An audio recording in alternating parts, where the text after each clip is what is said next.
பிரியமானவர்களே, எப்படி இருக்கிறீங்க? நல்லா இருக்கிறீங்களா?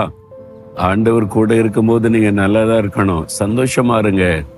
பாடு பிரச்சனை வரும் போகும், ஆனா விலகாத ஒரு ஆண்டவர் கூட இருக்கிறார்ல. இன்னைக்கு கூட அவர் உங்களோடு பேசுகிறார். ஏன் தெரியுமா? உங்க மேல ரொம்ப அன்பும் பாசமா அவர் வைத்திருக்கிறார். என்னுடைய மகன், என்னுடைய மகள் சோர்ந்து போகக்கூடாது, தினமும் தைரியமா சந்தோஷமா இருக்கணும்னு சொல்லி தான் உங்களோட ஆண்டவர் பேசுகிறார். நான் எங்கிருந்து பேசுறேன்னு தெரியுமா? பின்னால் ஒரு மதில் சுவர் தெரியுதுல்ல, எருசலேம் மதில் சுவர். இயேசுவின் நாட்கள்ல இந்த மதில் சுவருக்கு உள்ளதான் மக்கள் வசித்தாங்க. அது இன்றைக்கு பழைய எருசலேம் என்றும், வெளியில பெரிய கட்டடங்கள் நிறைய பெருகிவிட்டது பட்டணம், புதிய எருசலேம் என்றும் அழைக்கப்படுகிறது. இன்றைக்கும் அதுக்குள்ள மக்கள் நிறைய பேர் வசிக்கிறாங்க. எல்லாமே இதே மாதிரி கற்களாகவே ரோடுகள், வீதிகள், கட்டடங்கள் எல்லாமே இருக்கிறதை நீங்கள் பார்க்க முடியும். இது ஒரு வித்தியாசமான பட்டணம். எருசலேம் பட்டணம் ஆண்டவருடைய பட்டணம், மகாராஜாவின் பட்டணம் என்று வேதம் சொல்லுகிறது. இங்கேதான் இயேசு கிறிஸ்து ரத்தம் சிந்தி மரித்து உயிர்த்தெழுந்தார். இங்கேதான் மேலறையில பரிசுத்தாவியினர் ஊற்றப்பட்டு சபை ஸ்தாபிக்கப்பட்டு உலகமெல்லாம் எழுப்புதல் உண்டானது. இந்த இடத்துல தான் இயேசு கிறிஸ்து திரும்ப 1000 வருஷம் அரசாட்சி பண்ண போகிறார். முழு உலகத்திற்கும் ஒரே ராஜாவாக இருந்து, ஏக சக்கராதிபதியாக இருந்து ஆட்சி செய்ய போகிறார். இயேசுவின் ஆட்சி காலத்துல தான் மனிதனுக்கு வியாதி இருக்காது, வேதனை இருக்காது, வறுமை இருக்காது, துன்பம் இருக்காது, ஒரு சமாதானமான சுபிட்சமான வாழ்க்கை இருக்கும். இன்னைக்கு மனிதர்கள், தேசத்தை ஆள்றவங்க என்ன வாக்கு கொடுத்தாலும் ஒண்ணு செய்ய முடியாது, ஏமாத்துகிற காரியம் தான் நடக்கிறது. ஆனால் ராஜாதி ராஜாவாக இயேசு ஆட்சி பண்ணும்போது முழுமையான சமாதானம், ஆசீர்வாதம் முழு உலகத்திற்கு உண்டாகி இருக்கும். அந்த பட்டணம் தான் எருசலேம் பட்டணம். அங்கிருந்து கொண்டு உங்களோடு பேசுகிறேன். சரி, இன்னைக்கு ஆண்டவர் எனக்கு என்ன வார்த்தை வைத்திருக்கிறார்? சங்கீதம் 46:11 சேனைகளின் கர்த்தர் நம்மோடு இருக்கிறார், யாக்கோபின் தேவன் நமக்கு உயர்ந்த அடைக்கலமானவர். கர்த்தருக்கு ஒரு பெயர் என்ன தெரியுமா? சேனைகளின் கர்த்தர், காட் ஆஃப் ஆர்மி. பெரிய சேனை அவருக்கு இருக்குதான். ஒவ்வொரு தேசத்துக்குமே ஒரு ஆர்மி உண்டு, சேனை உண்டு. இல்ல, 3 விதமான படைகள் அதிகமா வச்சிருக்கிறாங்க. தரைப்படை, விமானப்படை, கப்பல் படை என்று சொல்லி எல்லா நாடுகளுமே இப்பொழுது இராணுவத்தை வைத்திருக்கிறது. கர்த்தருக்கு ஒரு பெயர் சேனைகளின் கர்த்தர். அவருக்கு சேனையா?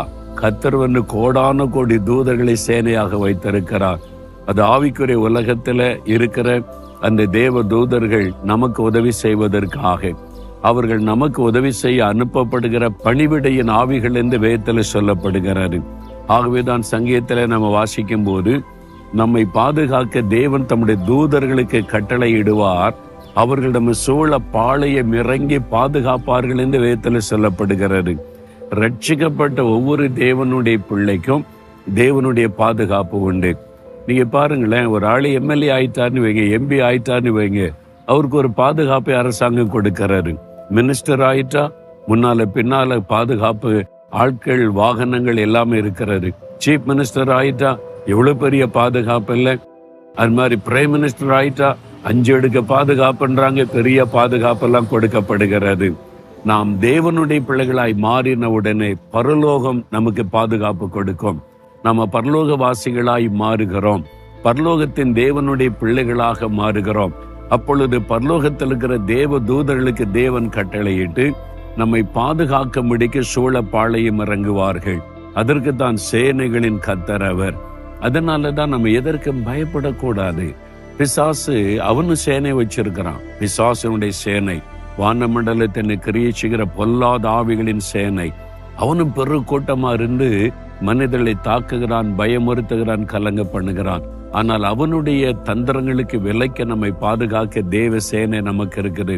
உங்க வீட்டை சுற்றிலும் பாளையம் இறங்குவாங்க. நீங்க போகிற இடமெல்லாம் தேவதூதர்கள் பாளையம் இறங்கி பாதுகாப்பாங்க.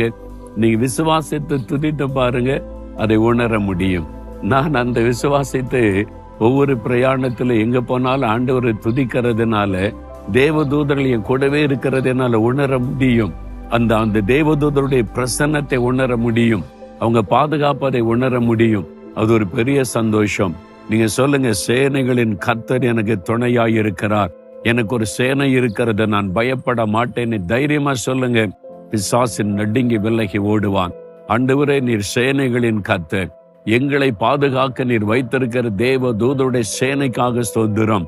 என்னை சுற்றிலும் எங்கள் குடும்பத்தை சுற்றிலும் தூதர்கள் சேனையாய் பாளையம் இறங்கி பாதுகாக்கிறதற்காய் ஸ்தோத்திரம், ஸ்தோத்திரம்.